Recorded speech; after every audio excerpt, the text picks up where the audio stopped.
It was revealed some months ago that the National Institute of Allergy and Infectious Disease, under the leadership of Anthony Fauci, spent hundreds of thousands of dollars funding experiments in which aborted babies at 20 weeks gestation were chopped into pieces and little bits of them were then grafted onto rodents to create, as it is described by the researchers, humanized mice.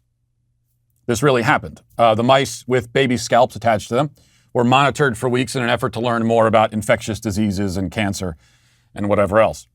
Now, there's a very good chance that you never heard about those experiments at all, but whether you did or didn't, it can be said that there was little public outcry over it. There was no public outcry. There was certainly no bipartisan outrage about it. Just as there's been no bipartisan outrage, there's been outrage, but no bipartisan outrage over the fact that Fauci's NIH funded virus research in Wuhan, something that the National Institute of Health finally admitted this week after months of denial from Fauci personally in front of Congress in many sessions, arguing back and forth with Rand Paul, saying this didn't happen. Now they admit that it did.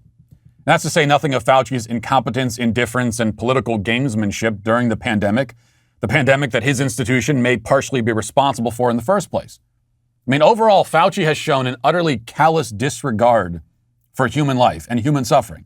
He has special contempt for life at its most vulnerable stages in the womb, which is also why he went running to the World Health Organization a day after Biden's inauguration to triumphantly announce that the Mexico City policy banning funding of abortion overseas would be lifted. I mean, he couldn't wait for that to happen. This is the kind of man that Fauci is. A soulless bureaucrat, a shill who feels no guilt for the blood on his hands. And there's a substantial amount of human blood on his hands. But in spite of the moral crimes I just listed, and perhaps partially because of them, Fauci has been, as you've noticed, not only let off the hook, but hailed as a hero, much like Andrew Cuomo was in the early months of the pandemic. You recall that Cuomo was so widely acclaimed that people on the left were proudly declaring themselves Cuomo-sexual, even as the then governor consigned thousands of elderly people to their deaths by locking them in nursing homes with COVID-positive patients. That didn't hurt his reputation at all, until it came out that Cuomo, along with being a serial killer of the elderly, also made inappropriate comments to women. You know, the mass graves of grandmas and grandpas, those were tolerable, but flirtatious remarks to women were not. And so Cuomo was summarily knocked off of his perch and then right out of the governor's mansion. Perhaps Fauci may face a similar fate as this week, for the first time in his career, he's been the target of negative headlines in the corporate media. And we're told bipartisan outrage. Not because little babies were chopped into pieces and stitched onto rats. Not because the NIH funded research in Wuhan. Not because of the thousands dead due to incompetence and malice from our public health expert class, including Fauci. But because some dogs were mistreated. Here's our local Fox 17 in Nashville with the story. It says a Tennessee congressman is among 23 other federal lawmakers, bipartisan group, to sign a letter calling on Dr. Anthony Fauci and the National Institutes of Health to respond to reports on the testing and killing of puppies in the name of science. The issue centers around a report from the animal advocacy group and taxpayer watchdog White Coat Waste Project, which has previously reported on puppy testing, specifically beagles. WCWP reports this is the fourth time they've uncovered inhumane practices on beagle puppies funded by the National Institute of Allergy and Infectious Diseases, a part of the NIH, which Dr. Fauci heads.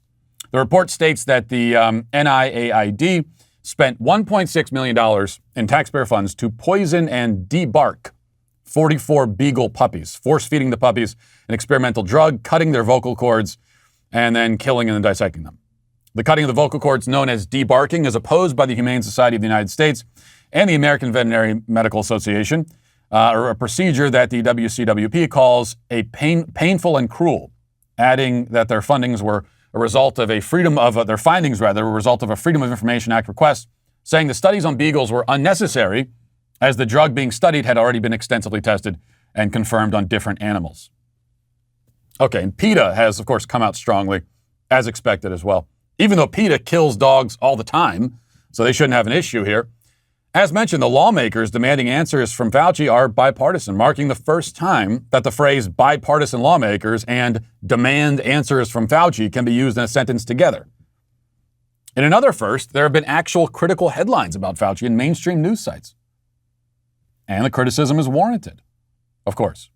It sounds like the beagle experiments were unnecessary and cruel, even if the ultimate goal was to develop medical treatments that might benefit human beings.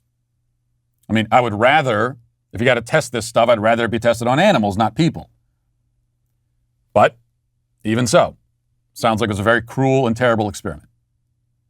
And yet, dogs are not people. Puppies are not babies. Not human babies, anyway. There is nothing you could do to a puppy that would be worse than scalping an infant, which is what they did in those other experiments that nobody cared about. They scalped infants. Now, I am welcoming of any warranted criticism Fauci receives. And if this is ultimately the thing that leads to him to resign in disgrace, much like Cuomo, I don't know if that'll happen or not. But if it does, I'll be happy to see him go. But at a certain point, we have to stand back and assess our priorities and figure out how we ended up in a culture where tortured puppies attract more outrage than tortured babies. I mean, this is not a what about thing. It's not a whataboutism because I'm not trying to change the subject from these experiments. What I'm trying to do is talk about priorities. And the fact that we, and I speak in general terms when I say we, value the lives of dogs over the lives of our fellow human beings. We practice the weirdest form of pagan animal worship in this country that the world has ever seen. It's not based in mythology like other cultures, unless we count all the anthropomorphizing Disney movies that we grew up watching. And I do think actually that has something to do with it. And there are no standard religious practices surrounding it. We've come to our animal worship not from a position of religious fervor necessarily, but more from a place of despair and indifference. We don't recognize the inherent worth and dignity in human beings anymore. So we've elevated dogs to take that place instead. This is something so pervasive that you hear it even from conservatives. This, unfortunately, I wish I could say this is a left versus right. This is another left versus right paradigm here, but it's not. I hear from self-professed conservatives all the time saying, in fact, proudly saying, openly saying, yeah, I value dogs more than people. I care about my dog more than I care about most people.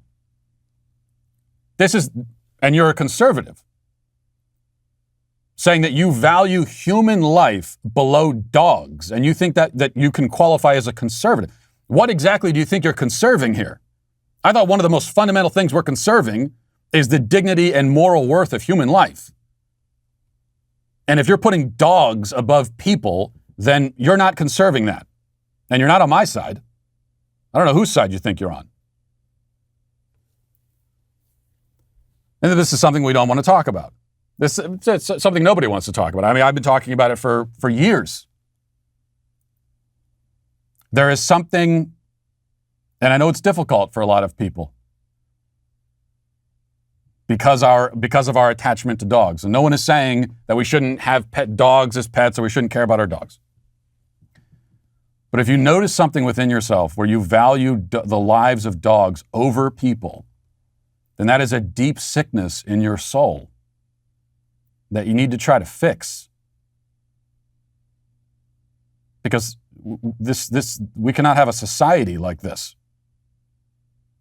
where this even needs to be a discussion, where it can come out that they were chopping babies into pieces and nobody cares until they say, oh yeah, they also did it to dogs. Our priorities are massively out of line, and we need to get them straight. If you enjoyed this video, be sure to give it a thumbs up and share it with all your friends.